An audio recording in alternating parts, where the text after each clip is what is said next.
Ahoy! As most of you know by now, New World's Season 1 patch will change Fortify. On the current patch it is just a very straightforward reduction, while on the new patch it will scale with your armor, so the more armor you have, the more effective Fortify will be. In return, the old Fortify cap of 50% no longer exists. Instead, you can, at least theoretically, go up to 200% Fortify. What hasn't been answered yet is how much weaker Fortify is in light, for example, if it is still effective in medium or especially in heavy, and that's what we're gonna try and find an answer to today. The general consensus so far seems to be that Fortify is just worse in every situation, and that's at least not completely true. I'm not the one who figured this out though. Credit for all the numbers work in this video goes to XR, who has been really dedicated to find an answer for this one. You can find the link to his Twitch down in the description. We're gonna have a look at different scenarios with different amounts of Fortify and different amounts of absorption. So we're beginning with a balanced loadout here, not skewed towards physical or elemental, with the optimized amount of armor that you can get in light, medium or heavy, and we're gonna look at 20% Fortify first. One assumption we're making here is that you have 10% damage absorption from gems, so for example by slotting 4 onyxes, which would be exactly half of your defensive gem slots, so also a balanced loadout in gems. It is worth pointing out that gems are still classified as absorption, they are not a Fortify, so they still work the old way, so to speak, and are not scaling off your armor. Our armor in light is 838, in medium it's 1521, and in heavy it's 2076. To establish a baseline, this is our mitigation without Fortify, just from armor. So this is before any Fortify is applied, and this mitigation is the same on the current patch on the live client as well as on the PTR on the Season 1 patch. It initially appeared that there would be some changes to armor, but we now have confirmation that there are no intended changes to how armor itself works. So before anything else is applied, light armor has 27% mitigation, medium has 40%, and heavy has 48%. Since medium loadouts can use a heavy chest, the gap between medium and heavy armor is a little bit smaller. And this is what happens if we apply 20% Fortify and the absorption from gems. These are the values from the PTR for the upcoming patch.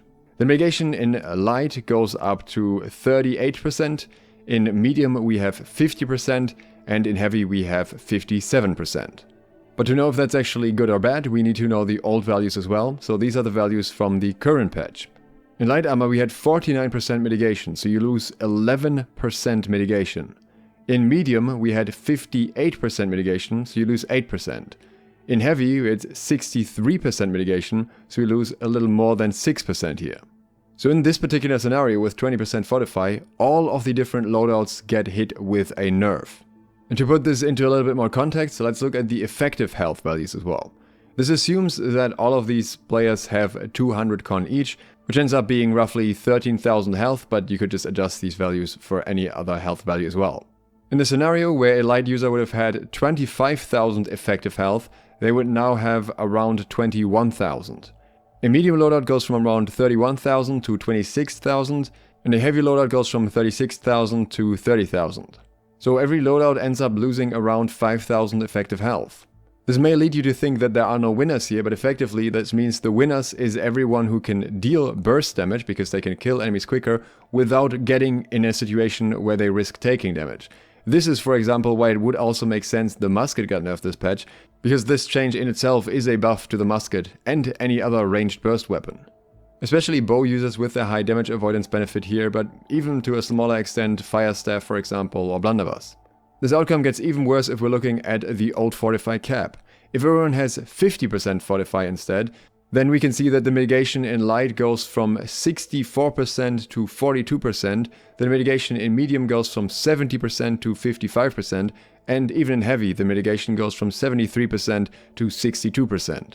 All loadouts lose between 13 to 15,000 effective health at 200 con. But again, this is the old Fortify cap, which doesn't apply anymore. There are ways to get above 50% Fortify, for example with Fortifying Whirlwind plus a Fortifying Sacred Ground, and then you can maybe have Keenly Fortified on your weapon, so this is something that can definitely be achieved. So what would happen if we reached 100% Fortify? Even then, the old 50% Fortify value, which is capped out there, would provide you with more mitigation than you get at 100% Fortify now. We're looking at around 9 to 10,000 effective health difference, this time slightly more in favor of heavy compared to light. So let's go completely overboard and go to 200% Fortify. This is where we can actually reach higher values in heavy. In light we still have 6% less mitigation, in medium it is the same, in heavy we actually get an additional 2% mitigation here. Because of the way mitigation works at the top end, this actually results in 5,000 extra effective health, so nothing to scoff at, but you're also running into the small problem of needing to get to 200% Fortify. But as promised, there are also outlier situations. Let's take a situation where you not only have 50% Fortify, but also 50% damage reduction.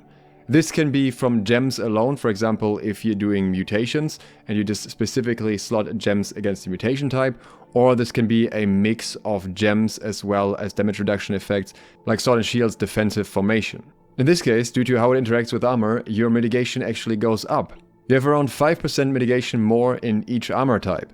This results in 5,000 more effective health in light and 12,000 in heavy. So utilizing damage absorption is a lot more effective now, and this also means that you may have to skew your gems in a specific direction to be able to counter the damage that's coming at you. With the value of Fortify generally being decreased so much, that also leads us to another important question. What about Shirking Fortification, a perk that entirely relies on Fortify? For that we need to go back to our 20% Fortify, which is the value that you would have if you have 5 pieces of Shirking Fortification. This is where on the new patch we had 20,000 effective health in light, 26,000 in medium, and 30,000 in heavy. Now, instead, let's slot 5 pieces of Elemental Aversion. Elemental Aversion isn't a Fortify, it affects the base damage, and that is very noticeable here. In light, we now have 26,000 effective health against ranged elemental damage. In medium, we have 32,000, which is more than we had in heavy with Shirking Fortification. And in heavy we have 36,668. But now you may rightfully say, that is great, but that's only against a portion of the damage. Fortify is against everything, but Elemental Aversion is just against ranged elemental damage. But hold that thought for a second. If we're assuming a scenario where you have a balanced loadout and you're using Fortify against everything, and you have equally split gems between physical and elemental, we have these numbers that we've already looked at. But what if we shift our armor loadout around? What if we take out all of the elemental gems and purely rely on Elemental Aversion? Our damage reduction in this case is 24,000 in light, 29,000 in medium, or 33,000 in heavy, which in all cases is still significantly more than we have with Fortify. So this is the elemental side of things. But since we took out our elemental gems, we can now slot more onyxes, more physical war gems. So we now get 20% mitigation from gems. That gives us 22,000 effective health in light, so still more than 1,000 more than with Shirking Fortification. It also gives us 27,000 in medium, another 1,000 more here, and 31,000 effective health in heavy. Once again, 1,000-ish more. So by going full Onyx and full Elemental Aversion, we get more overall damage reduction against both types of damage than we do with Shirking Fortification. Also different from Shirking Fortification, we don't need to dodge an attack first, and there is no duration to it, and Elemental Aversion can't be removed from you as it's not a buff. There's still one downside to it, which is melee elemental damage. This means that players with elemental gems in their melee weapons will deal more damage to you and Voidblade users. So elemental gems on melee weapons will probably become even more popular than they are already. On the upside, some weaken effects got buffed, and we're getting a new weaken effect with the new Heart Rune, which I'll talk about in the next days. Weaken effects, which are often AoEs, are generally a lot easier to apply to melee enemies. You can almost think of it as a reverse fortification, where you're affecting the enemies instead. This is why I believe in wars, for example, perks like Enfeebling Maelstrom being put on your weapon for maximum weaken will become pretty much mandatory. The problem with weaken is that it doesn't apply to enemies that are far away, and this is where having that Elemental Aversion comes into play, so that you can really focus on applying weaken to melee enemies and not having to worry about getting blown up by the fire mages around you. Between the Fire Staff buff and no significant nerfs to Blunderbuss, I expect those weapons to be extremely potent next patch, and I think it might actually be worth going for a Flame Protection Amulet, because that is another way that you can reduce specific incoming damage, and you obviously want to reduce whatever is most popular in that patch. I've also been asked if Flame Conditioning could be a good idea instead of Shirking Fortification next patch, and I initially thought it might have some merit, but realistically I think it's just vastly outclassed by Elemental Aversion, which doesn't require you to get hit first and affects all elemental ranged damage.